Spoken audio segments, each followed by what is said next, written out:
날마다 쓰는 나의 신앙일기 TV 데일리 큐티 나무향기입니다. 오늘은 11월 26일 주일입니다. 오늘 함께 묵상할 성경 본문은 갈라디아서 5장 1절에서 6절입니다. 그리스도께서 우리를 자유롭게 하려고 자유를 주셨으니 그러므로 굳건하게 서서 다시는 종의 멍에를 매지 말라. 보라, 나 바울은 너희에게 말하노니 너희가 만일 할례를 받으면 그리스도께서 너희에게 아무 유익이 없으리라. 내가 할례를 받는 각 사람에게 다시 증언하노니 그는 율법 전체를 행할 의무를 가진 자라.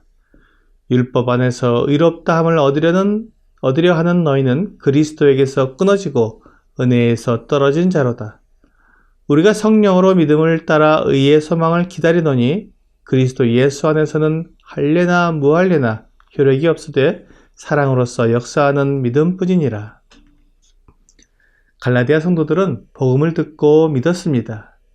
그 후에 거짓 형제들이 그들에게 새로운 가르침을 전해주었습니다. 율법을 지키라는 것이었습니다. 특히 할례를 받아서 하나님과의 영원한 언약의 표시를 가지라고 가르쳐 주었습니다.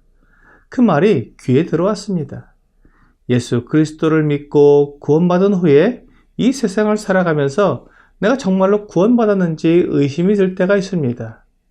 그리스도를 믿으면 나의 모든 죄가 다 용서된다고 성경에 기록되어 있지만 정말 내가 모든 죄를 용서받고 하나님 앞에서 의로워졌는지 알 수가 없는 것입니다. 예수 그리스도를 믿고 모든 죄가 용서되었는데 나는 매일 살아가면서 구원받기 전과 동일하게 유혹을 받기도 하고 또한 죄를 짓기도 하기 때문에 내가 정말로 구원받은 사람이 맞는지 불안하게 됩니다.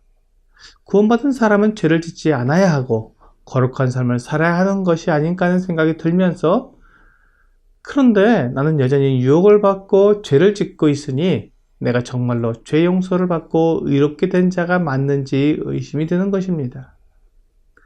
물론 주 예수님을 믿고 죄 용서를 받아 의롭게 된 사람들에게 변화가 있는 것은 사실입니다. 이제 주 예수님을 나의 주인으로 모셨으니 주님을 위해 살아간다는 인생의 목표가 생긴 것입니다. 뿐만 아니라 성령께서 내 안에 계심으로 하나님의 말씀을 읽고 듣고 묵상할 때 그 뜻이 이해가 된다는 것입니다. 하나님께서 나에게 무엇을 말씀하고 계신지 조금씩 알게 되는 것입니다. 그리고 성도들을 사랑하며 함께 모이는 것을 사모하게 됩니다. 이것이 구원받은 사람에게서 나타나는 변화입니다. 그런데 이런 변화보다 내가 여전히 죄를 짓고 마음의 유혹을 받는 것이 더 크게 느껴지기 때문에 이런 변화를 무시하게 되고 내가 구원받은 것을 의심하게 됩니다. 바로 이때 할례를 받으라는 가르침은 매우 반가운 소식이 됩니다. 할례를 받게 되면 내가 하나님과 영원한 언약을 맺었다는 표시를 가지게 되므로 그것을 볼 때마다 내가 구원받은 자라는 것을 확신하게 된다는 것입니다. 그러나 여기에 함정이 있습니다. 할례는 구원의 표시로 사람에게 주신 것이 아니기 때문입니다. 할례는 하나님과 이스라엘 백성들 사이에 언약을 맺은 표시일 뿐입니다. 할례는 이스라엘 백성들이 하나님을 섬기며 하나님의 말씀에 순종하며 하나님의 율법을 지키겠다는 순종의 표시였지 구원의 표시가 아닙니다. 그렇기 때문에 할례를 받아 그것으로 하나님과 언약을 맺었다고 말하는 사람은 율법 전체를 지켜야 할 의무를 가지게 되는 것입니다. 그는 믿음으로 하나님께 의롭다고 여기심을 받는 것이 아니라 율법을 지켜서 의롭게 되어야 하는 것입니다. 그가 스스로의 힘으로 의롭게 되어야 한다는 것입니다. 결국 자신이 구원자가 되는 것입니다. 하나님은 사람이 스스로를 구원할 수 없다는 것을 아시기 때문에 구원자를 보내주셨습니다. 그러므로 사람은 하나님께서 보내주신 구원자를 의지하고 구원자의 능력으로 구원을 받아야 합니다. 결코 자기 스스로의 힘을 의지하는 것이 아닙니다. 만약 율법을 지켜서 의롭게 되려는 사람이 있다면 그는 그리스도와 아무런 상관이 없습니다. 그는 하나님께서 그에게 베푸신 은혜를 거절하는 것입니다. 믿음은 어떤 외적인 표시나 경험을 의지하는 것이 아니라 오직 하나님과 그분이 보내신 구원자 우리 주 예수 그리스도를 의지하는 것입니다.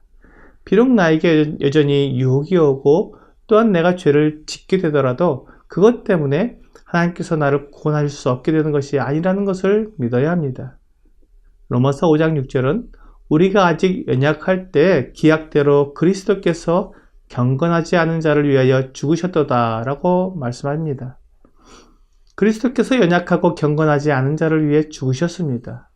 또한 8절은 우리가 아직 죄인 되었을 때 그리스도께서 우리를 위하여 죽으심으로 하나님께서 우리에 대한 자기의 사랑을 확증하셨느니라고 말씀하시므로 경건치 않고 죄인인 사람들을 위해 그리스도께서 죽으셨다는 것을 확인해 주셨습니다.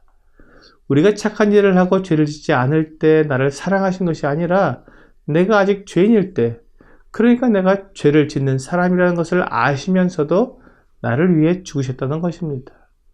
그러므로 나를 구원하시는 능력은 내가 죄를 짓지 않을 때 나타나는 것이 아니라 내가 여전히 죄를 짓는 사람임에도 나를 구원하심으로 나타나는 것입니다. 하나님은 내가 죄를 짓지 않을 때까지 기다리시는 것이 아닙니다. 하나님은 먼저 나를 사랑하신 것입니다. 10절에서는 곧 우리가 원수 되었을 때 그의 아들의 죽으심으로 말미암아 하나님과 화목하게 되었은즉 화목하게 된 자로서는 더욱 그의 살아나심으로 말미암아 구원을 받을 것이니라고 말씀하십니다. 내가 구원받게 되는 것은 내가 죄를 짓지 않음으로써가 아니라 하나님의 아들께서 나를 위해 죽으셨고 또한 다시 살아나셨기 때문에 그 아들의 능력으로 구원을 받는 것입니다. 여기에는 내가 할 수 있는 일이 전혀 없습니다. 오직 그 아들 예수 그리스도를 믿고 의지함으로 구원을 받는 것입니다. 하나님께서 사람들에게 이것을 약속해 주셨습니다. 사람들에게서 아무것도 요구하지 않고 그 모습 그대로 나아와서 하나님께서 준비해 주신 구원자, 하나님의 아들이신 주 예수 그리스도를 믿고 그분을 의지하면 그 아들 예수 그리스도께서 그분의 능력으로 우리를 구원해 주시겠다는 것입니다. 이보다 더 확실한 보장이 무엇이 있겠습니까? 하나님께서 그 아들의 능력으로 보장해 주신 구원이 할례보다 믿을 수 없는 것입니까? 하나님께서 그 아들 예수 그리스도를 말미암아 우리에게 약속하신 이 구원이 바로 하나님의 은혜입니다. 죄인이 어떻게 의롭게 될 수 있으며 원수가 어떻게 하나님과 화목할 수 있겠습니까? 하나님께서 우리에게 거저주신 은혜가 그것을 가능하게 만들어 주었습니다. 오늘의 적용 질문을 보겠습니다. 나는 내 힘으로 의롭게 되기를 원합니까? 믿음으로 의롭게 되기를 원합니까? 하나님의 은혜를 알기 전에는 내 힘으로 의롭게 되려고 할 수 있습니다.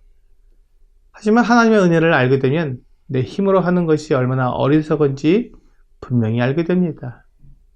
오늘 하나님께서 내게 베푸신 은혜에 감사하며 하나님께서 보내주신 구원자 예수 그리스도를 믿음으로 의롭게 되어 하나님의 구원을 경험하게 되기를 주 예수님의 이름으로 기도합니다.